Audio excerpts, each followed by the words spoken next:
गाइस यार आपको पता ही होगा कि मैंने आपसे एक वादा किया था कि जब मेरे 50,000 सब्सक्राइबर्स कंप्लीट हो जाएंगे तब मैं मेरे किसी एक सब्सक्राइबर को प्रूफ के साथ आईफोन गिफ्ट करूंगा। और मैंने किया भी था।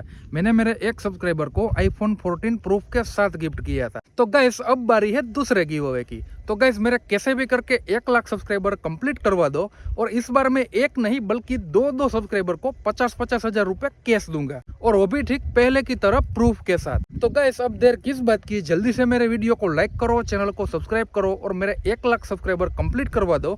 फिर मैं मेरे 2 सब्सक्राइबर को 50-50 हजार रुपए प्रूफ के साथ कैश दूंगा। तो चलिए अब वीडियो में आगे बढ़ते हैं।